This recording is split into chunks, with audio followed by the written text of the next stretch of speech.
10 லேக்ஸ் ஆஃபர விட்டதுல 10 லேக்ஸ் ஸ்காலர்ஷிப்ல ஸ்காலர்ஷிப்ல எடுத்துறலாம். நான் கிளியர் பண்ணிக்கலாம். வேற லெவல். அந்த அன்பான அந்த 50 லேக்ஸ் நான் எப்படி வந்து கிளியர் பண்ண போறேன் அப்படின்னு பார்த்தீங்கன்னா, எஜுகேஷனல் லோன்ஸ் மாரி தான் அத பண்ணலான்ட்டு ஐடியால ஓகே. இருக்கேன். சோ நீங்க இவ்ளோ டீட்டெயில் சொன்னதுனால, எங்க மைண்ட்ல தோன்ற ஒண்ணே ஒண்ணு என்ன தெரியுமா? 10 லேக்ஸ் ஆஃபர விட்டுட்டு 30 லேக்ஸ் இன்வெஸ்ட் பண்ணதுக்கு அப்புறம், இது கம்ப்ளீட் பண்ணா என்ன மாரி ஒரு பேக்கேஜ்ல பிளேஸ் ஆக முடியும்?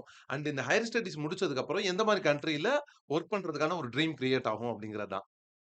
ஆல்மோஸ்ட் இப்போ ஹையர் ஸ்டடி பண்ணானாலே மினிமம் அ பேக்கேஜ் அப்படின்றது வந்து 25-30 லேக்ஸ் நார்மலா வெளிய போனாலே கிடைக்கும் சார். 25-30 லேக்ஸ். ஆஃப்கோர்ஸ். அது அதுல நான் இப்ப எடுத்திருக்க யூனிவர்சிட்டில வந்து மினிமம் பேக்கேஜ் அப்படின்னும்போது 30 லேக்ஸ் சொல்லியிருக்காங்க சார். நான் இன்னும் பெட்டரா நல்லா நாலேட்ஜ் கெயின் பண்ணி பெட்டர் எம்என்சில வந்து பிளேஸ் ஆனேன் அப்படின்னா, எனக்கு 40-50 லேக்ஸ் பெர் ஆனம் கிடைக்கும் சார் கண்டிப்பா. Okay. So almost 10 lakhs per annum ignore பண்ணதுக்கு, இல்ல நோ சொன்னதுக்கு ஜஸ்டிஃபை பண்ணியாச்சு. ஒரு 40-50 லேக்ஸ் பிளேஸ் ஆயிருவோம் அப்படின்னு ஒரு ஹோப் இருக்குல்ல?